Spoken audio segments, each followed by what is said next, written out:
For anybody who's been following along over these last few days, I've been releasing some of the talks from the Proto Agora event that happened up on the hill here at McKerracher Family Farm as a part of the Tea Retreat, the part where we went public, where we did some stuff public facing for people in my life, friends, family, as well as folks from the farmers market, people who came out to our farm to table dinner, etc. And so this was no ordinary theory scene sort of audience.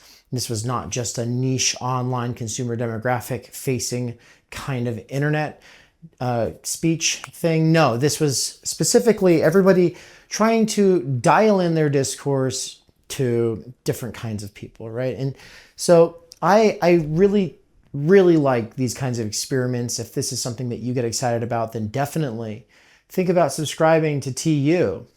This is obviously something you can do on the YouTube channel, but also if you want to become an actual paying member and get access to a whole bunch of stuff on the backside of the course catalog, as well as things that we do with conversations and stuff like that behind the scenes, come on, join us. But with that said, this one is the winner of the entire event. It goes to Keir, the recovering anarchist. Enjoy.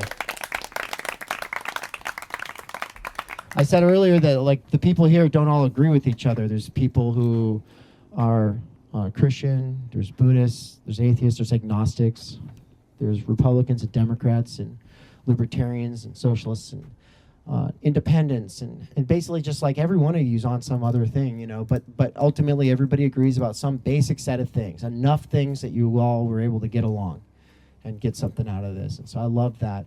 But that's why perhaps we wanted Keir to go last here.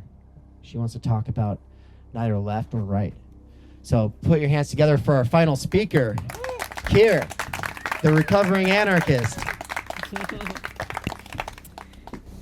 Thank you. I want to start with Charlie Kirk and his assassination, and how there are some people that are deeply mourning that, either because they knew him or because they were inspired by him in some way. And there are people who are celebrating it. A decade ago, maybe even 7 years ago, I would have been celebrating it. I was an anarchist. I can split hairs and say, well, I wasn't Antifa. Like, I did property damage, but, like, not bad property damage. And, like, I did go to protests with a mask on, but, like, I never did black bloc. But, you know, that those differences don't mean much to most people. And being stuck in an echo chamber is something that I think is really damaging. There was a time where I was really inspired by the Earth Liberation Front and the Animal Liberation Front, which really are eco-terrorist organizations. They blow stuff up, and they do it because they have really strong convictions about protecting the earth and protecting animals, but they still blow stuff up. And there was a line that I would never cross. I didn't really have a problem with blowing stuff up, but I could never guarantee that there wouldn't be a security guard or someone working late or someone sleeping rough in there or a cat or a mouse. And I could never take a chance on that. And I never crossed that line. And so when I see that line being crossed in a political assassination, I'm very troubled by that.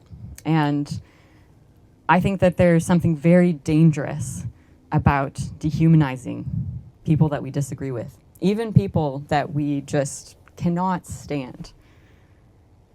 And the fact that Theory Underground is an organization that is neither right nor left, that has allowed me to talk to people from all walks of life, that has invited me warmly to North Idaho, to this beautiful, wonderful family farm with people with really strong convictions. Christian, conservative, family, feeding people, taking care of the earth.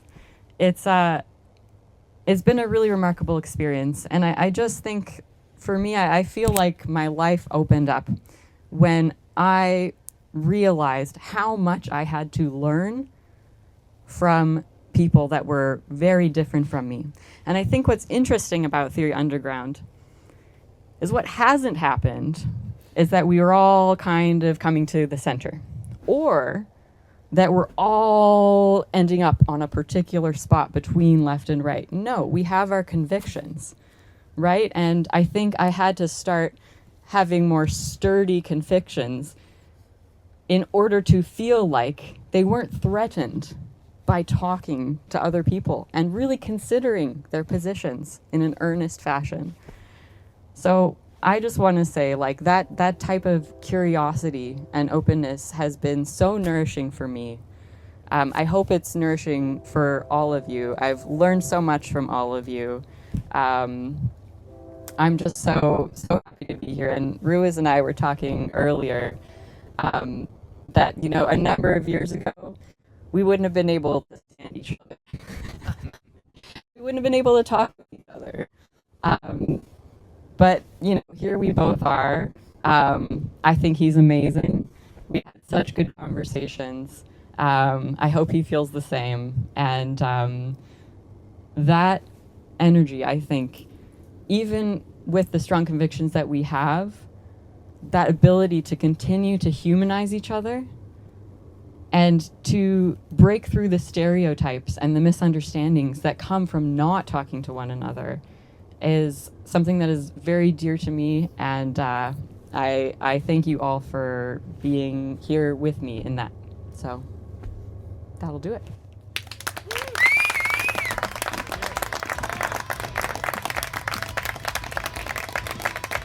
Amazing job, Kier. Everybody, if that inspired you to write about the conversation that we're having about neither left nor right, if it got you thinking about the political climate in the United States, especially after the assassination of Charlie Kirk and the left's response to that, well, I have also been inspired to think deeper about this. I have a piece that I wrote up recently about it. My wife has a piece that she wrote up about it. Kier's talk was about it.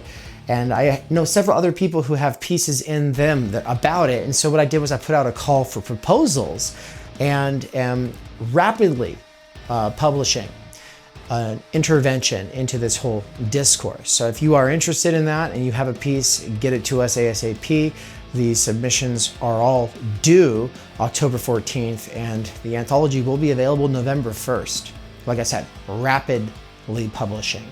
And that's because we want to talk about it while it's being talked about, while it's relevant. Though, of course, I think it will be relevant 100 years from now. Like, this is a marked shift in American culture, right? The sort of broad celebration or ridicule of a political opponent being assassinated. It's very interesting. It's very interesting and worth thinking deeper about and talking about and trying to do something about. And so if you're interested in that, check out the call for proposals on the Theory Underground Substack, and stay tuned for the anthology. It'll be coming out November 1st. Thank you.